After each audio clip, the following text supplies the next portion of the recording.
Before we set off to our next miserable destination of torture and regret, let's read the memory description of the corrupted monk. The corrupted monk donned the mask of a fierce guardian deity. Her form was nebulous, appearing as if in a dream. What reason could there have been for guarding the Mibu village cave entrance? Also, I do believe we're in the possession of a few gourd seeds, so let's have a quick chat with the waifu. She's gonna ramble on quite a bit here, as women normally do. I'm kidding. Would go as far as to drink the rejuvenating sediment. Rejuvenating sediment? That's what we call a particularly concentrated part of the rejuvenating waters. I'm sure you saw it for yourself. The rejuvenating sediment grants great resilience in one's flesh.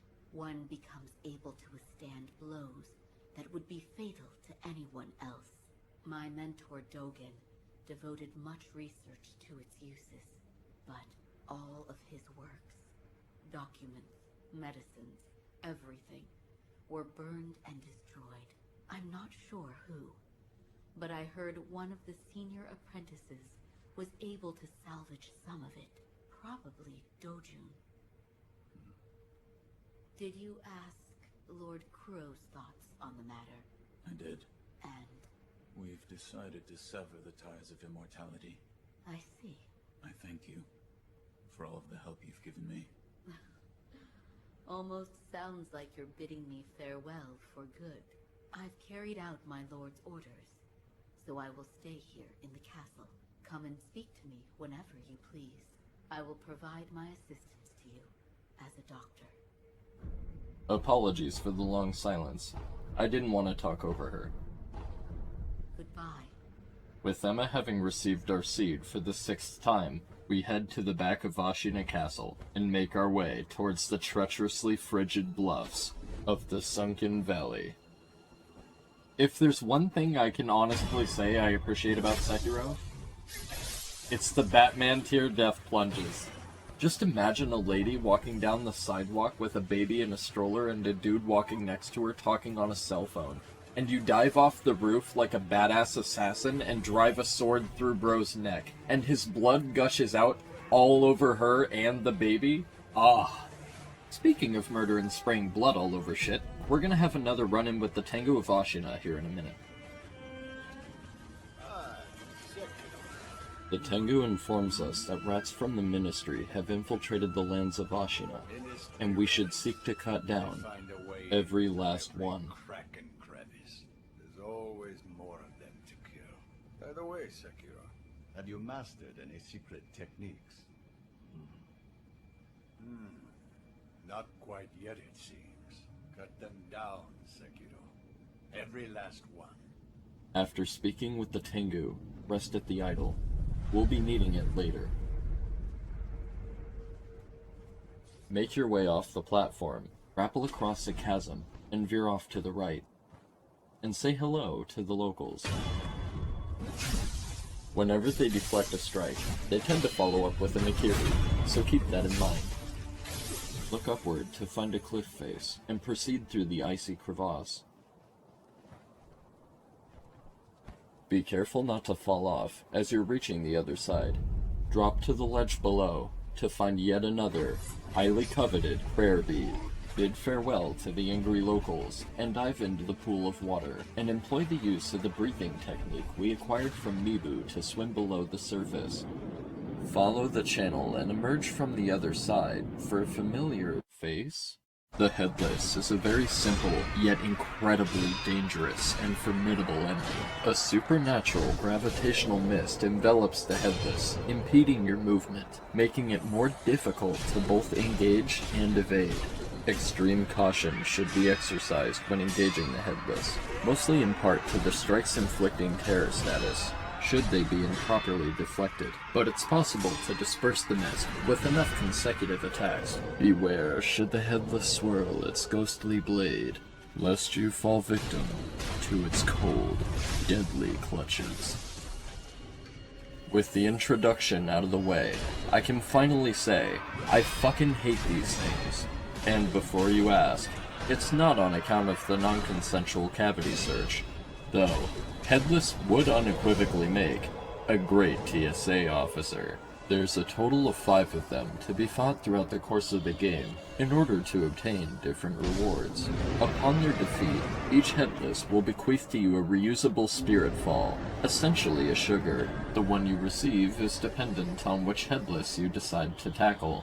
Akko, the attack spirit fall, can be obtained from the Ashina outskirts. Gokon, the posture spirit fall, from this Headless, deep within the Sunken Valley.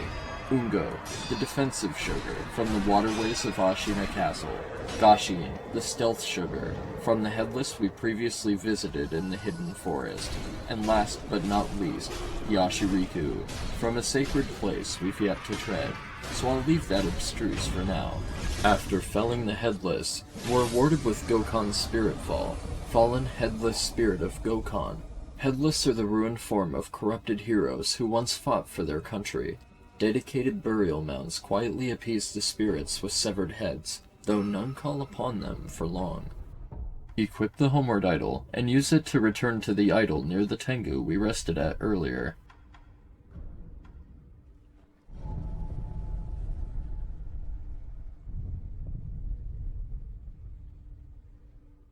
Once there, make your way to the left this time, and descend the cliff below. This fall would normally be unsurvivable, so course carefully. Follow the pathway along the cliff until you reach the mouth of a small cave, where we'll be promptly greeted by a few enemies. Either dispatch them, or make your way past. Or there's also the option of 3. Run away like a dishonorable little pussy, and propel yourself to the waiting branch above. Kill the waiting enemy, then turn left and look up to find another ledge. Follow the passage and eliminate the enemies here, then ascend the cliff to acquire yet another gourd seed.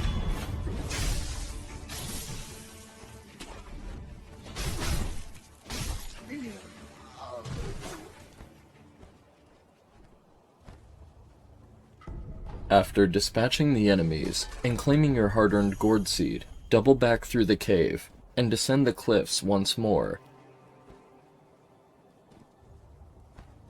Head past the enemies we previously killed, grapple across the canyon, and follow the edge of the cliff to reach a small platform occupied by a small green lizard.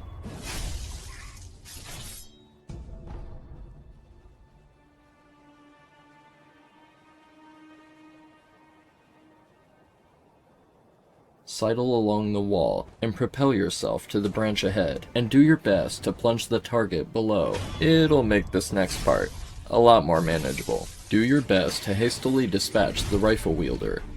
Oh, and take heed as to not tank scattershot to the face, as I do here, as propulsion is only really optimal for the one wielding the multi-barreled shotgun. The shotgun-wielding scattershots may seem daunting, but they're not really all that much of a threat, unless encountered in a large group. They're not capable of much, granted you maintain a close enough proximity to limit their actions. They mainly attack you by either swinging at you with their weapon, or by kicking, but they can also roll back and fire their weapon on occasion. Should they roll backward, deflect their gunfire, and quickly make up for the distance. Stay up close and personal to put them down. After taking delicate care of the raucous neighbors, grab the nearby magnetite, and advance around the large rock to find yet another dying NPC. The gun fort. It was even more formidable than we'd heard. We were reckless to go in unprepared. It takes me back. I can hear the Senpo temple bell. Oh, and one more thing. Be sure to visit Black Hat Badger just outside Ashina Castle and purchase the Iron Fortress. Trust me when I say, you'll be thankful that you did. Oh my god, no! No! You piece of shit!